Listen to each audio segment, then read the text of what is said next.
In this video, we're going to be talking about the famous Béchamel sauce, aka the white sauce. If you don't know what that is, this is the sauce that you use when you make lasagna. Now, there are hundreds of videos about Béchamel already and how to make the Béchamel, how important it is. And you may have heard also that every cook should know how to make a Béchamel because the Béchamel sauce is part of the 5 classic French mother sauces. That sounds very important. Only problem, this is where the information stops. I'm surprised with this. So I've decided in this video to go deeper, and we're going to kind of start where everybody left off, which is try to explain about the mother sauces and why is the Béchamel a mother sauce and how does it fit in the wider world in French cooking. How did the Béchamel become such an important sauce? Everybody's using it, everybody's making it. There has to be some reason. So I'm sure you've got a lot of unanswered questions, and the goal of that video is to answer everything as much as I can. So we're going to go really as deep as we can. I'm going to give you all the information so that you have a good grasp of the whole world of the Béchamel sauce. By the end of this series, because it is not just a video, we're going to do a 3-part series. We're going to start with the theory, okay, so answering all the questions, and then we're going to do some practice on all the examples that we've talked about in that video. All right, so all what you need to do for that video is to relax, enjoy the ride, and we're going to be beginning our journey in the beautiful world of the sauce Béchamel. Okay, so let's educate ourselves on the Béchamel, and as I said, I'm going to be beginning here where everybody kind of left off, talking about mother sauces. So what are mother sauces?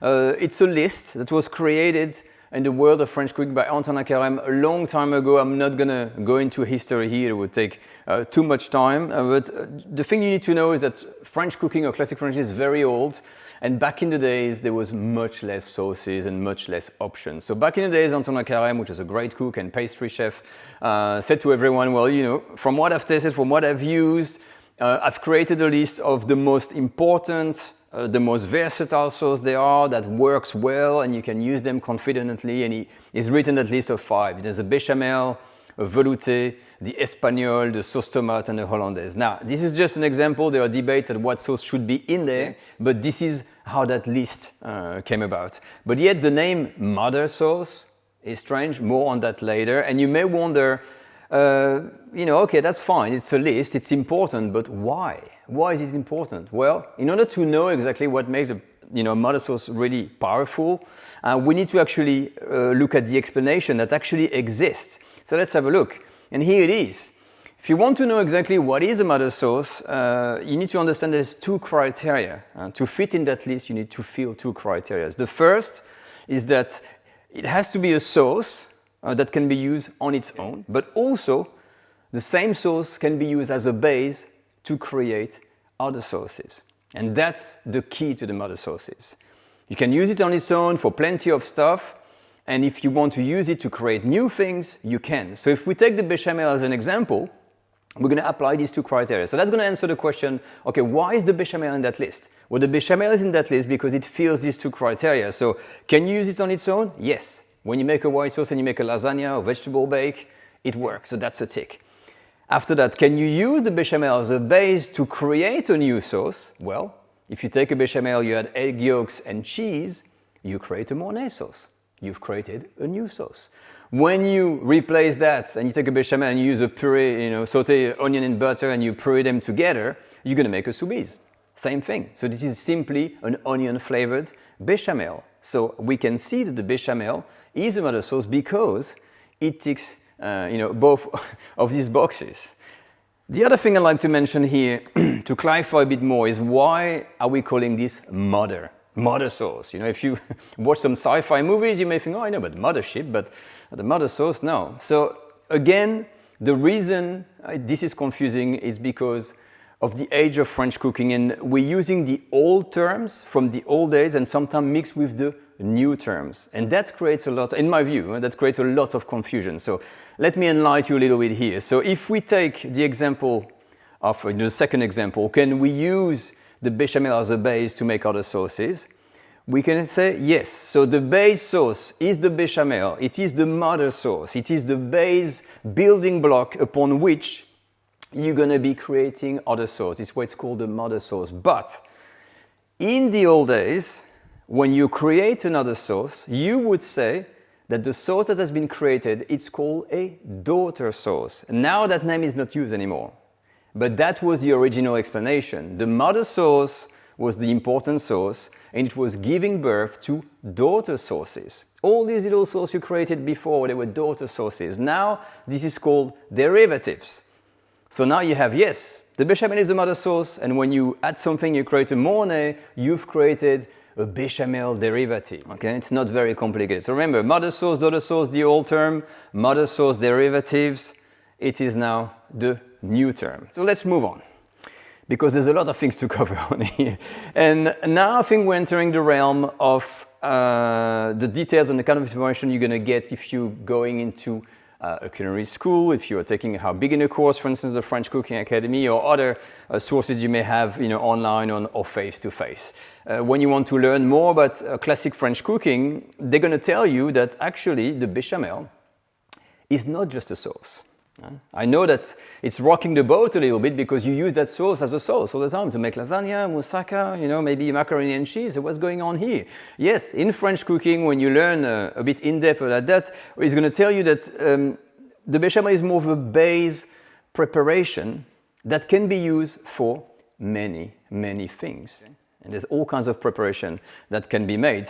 And surprisingly, as complex as this sounds, the Béchamel, this is what we call it, we don't always say Béchamel sauce, we call it the Béchamel, is really based on 3 ingredients only. And these never changes. Doesn't matter what you do with your Béchamel, it is based on flour, butter, and milk, which is astonishing when you see the wide use you have about the Béchamel, okay?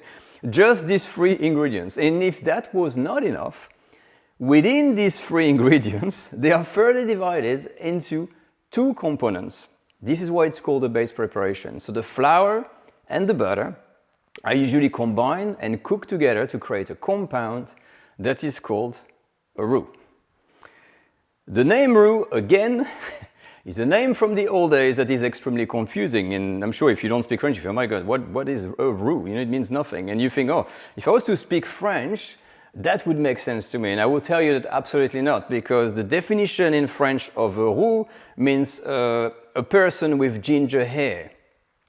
So it doesn't make much sense. But if you look in the history, the reason it was called something like that, of that kind of ginger color, because the roux, this mix of flour and butter, can be cooked to different level. And the more you cook it, the more color it's going to get. So first it is really white, and it goes blonde, and it gets dark, and it gets brown. And back in the days, they were using it really a bit like you find in Louisiana, a bit that Creole way of using the roux, very dark, and it was they made a simile about the hair color. That's a bit of a roux. That's why the name was called a roux. But the real definition I would give you is that basically in modern days, the compound of flour and butter is simply a thickening agent. That is the first component.